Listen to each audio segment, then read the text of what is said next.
amazing readers. Okay, your homework was to read chapters 45 to 48, so here's the video for it. So here we go. Chapter 45, Shock. They wouldn't let us ride in the ambulance. We stood amid the broken glass, shoulder to shoulder, while the EMTs worked on Styx. They tore apart the moped around him, tossing the pieces aside. Everything was coming apart right in front of us.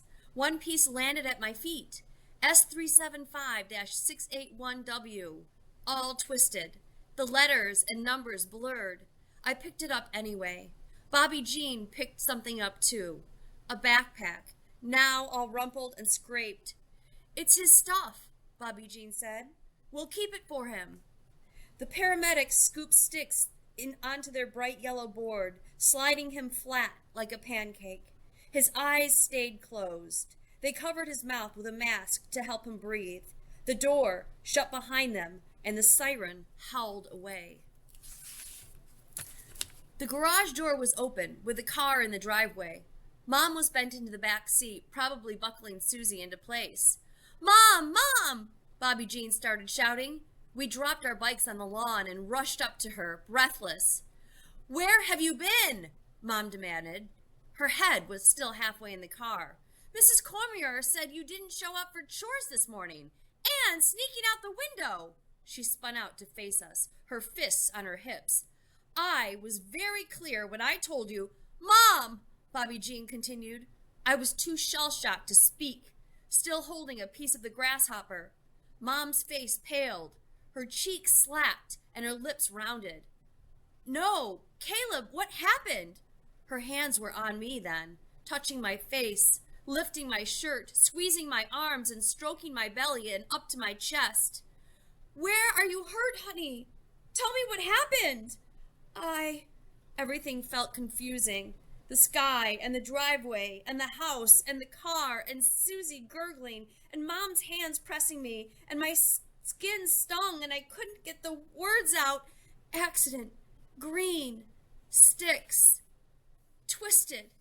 "Sweetheart," Mom said, "I can't see where you're bleeding. Talk to me." I didn't understand.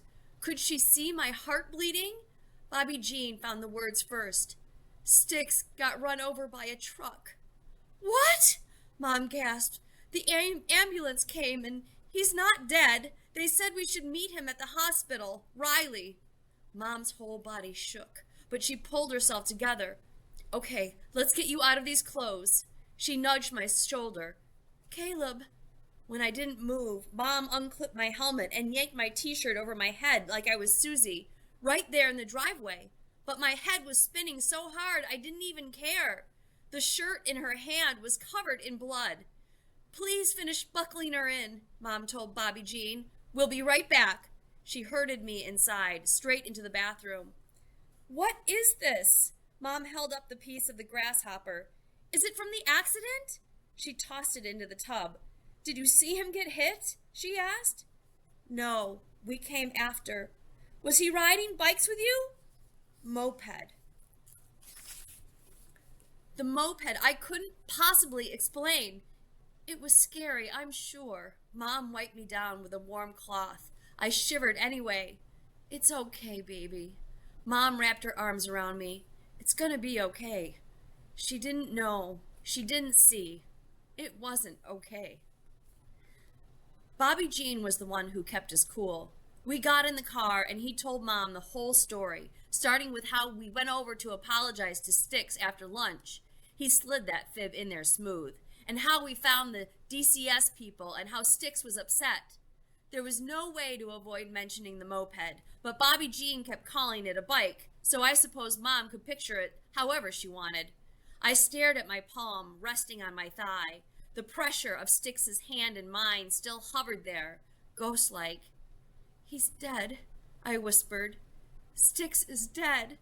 Bobby Jean frowned. "No, he isn't." "He looked dead." "They said he wasn't," Bobby Jean snapped. I think they lied. My voice rose higher and higher like a balloon with the string let go. "He's dead." "Boys," Mom scolded in her "I'm worried, don't mess with me" voice. We shut up. He's going to be okay, Bobby Jean whispered. He stuck his arms across the car seat between us. I gave him my hand. Susie flopped her fat fists against our forearms. I might have felt better if he'd reached over and smacked me, like normal. Worry about Styx was the only thing on my mind. I didn't register what was happening at first. Not as Mom zipped us along the country road, not even when she whirled us up the ramp to the expressway. Soon the Indianapolis skyline loomed up in the distance, small at first like a Lego city. That was when the jolt singed my voice. It sizzled my skin. No, not like this. Styx had kept his promise. He'd gotten us to Indy.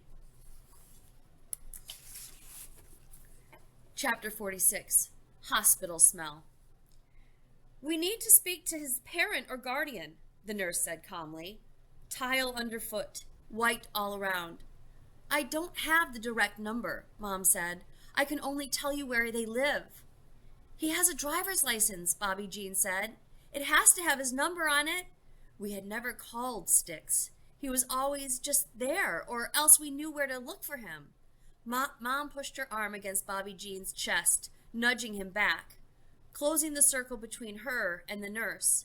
A grown-ups only zone. We are being serious here. Step back. We called the number on his license and left a message. The nurse answered the question from within the circle. It was some kind of auto repair business. Outside the circle, things felt pretty serious too. Auto repair. Repair. Repair. My mind orbited around this word. It felt important. He's a foster child, Mom said. He'll be in the DCS system as well. My husband spoke to them about him just yesterday. My brain snapped to attention. Bobby Jean gasped. Dad was the one who'd reported Styx? We sat in the waiting room all afternoon because that's what the loved ones do on TV.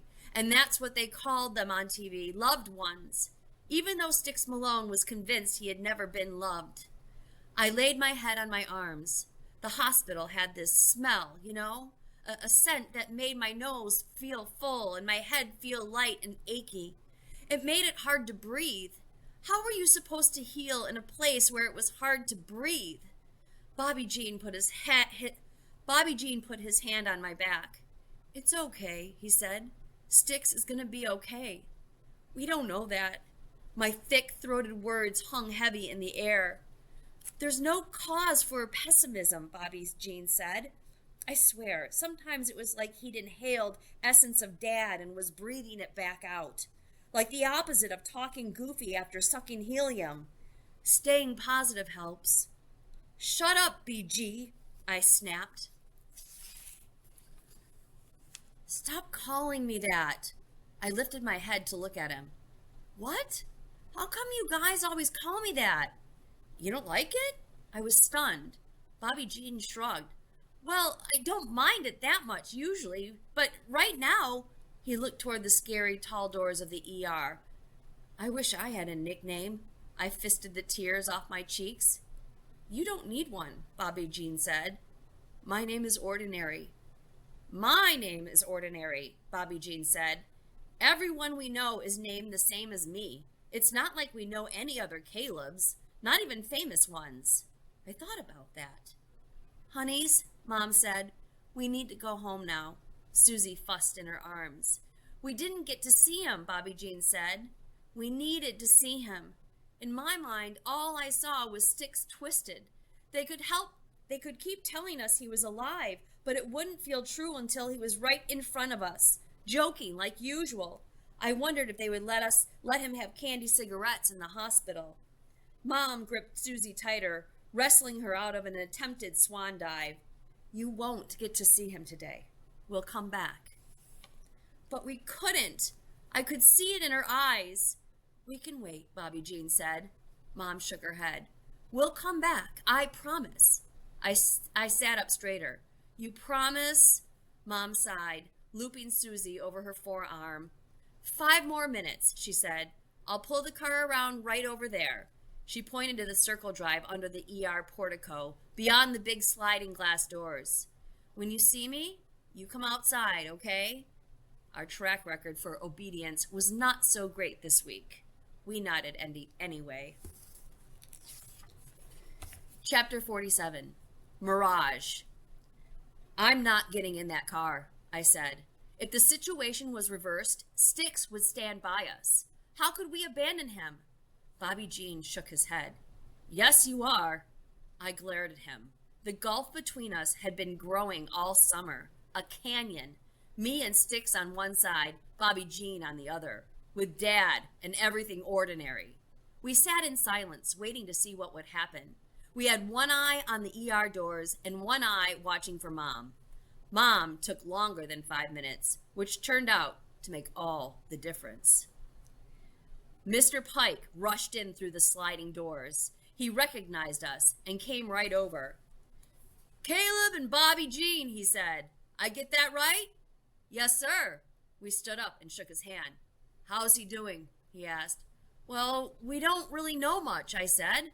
They won't let us in. Mr. Pike looked at the ER doors. They don't tell you anything around here, eh? How do you know? Bobby Jean asked. Mr. Pike chuckled. I've been round the block a few times. Not like either one of you.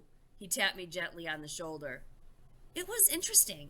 Here, where there was no yelling, no motor, no parents, and no Styx, he seemed kind. I tell you, Mr. Pike said, I don't know what I'm going to do with that boy. You know him pretty well, huh? I asked. I guess I'd been wondering it all along. He lived with me for 3 years. Mr. Pike shook his head. Never could forgive me for letting him go. Wasn't my choice. What happened? He tilted one shoulder, a tiny hitch that held a whole story. No rhyme nor reason to how the state does its business. They took him away from you? I pictured the man and woman in their somber gray suits. Villains were supposed to be covered to be big and covered with blood or spikes or something. At least villains who could ruin somebody's whole life. Mr. Pike slapped his hat against his knee. Ah, well, sometimes you gotta take your lumps. That didn't sound too pleasant. Mr. Pike studied us. You know, this is the longest he's ever stayed in one place before trying to run away. He ran away? Bobby Jean asked. Mr. Pike grunted a laugh. 9 times. They brought him back after the first 3. Then I stopped reporting it. He'd come back on his own. Always showing up like a bad penny. He's not bad, I said. Heck, I know that. Mr. Pike slapped his hat against his knee. It hurts not to be wanted, Mr. Pike mused. I tried to show him the kind of care he should get. But with that one, it's tough love a lot of the time. He eyed us. You two managed to be good friends to him. Yeah, we love him, Bobby Jean said, like it was a foregone conclusion. We knew, but Styx didn't. The look in his eyes when he'd gotten on the moped the last time, I couldn't shake that. I cleared my throat.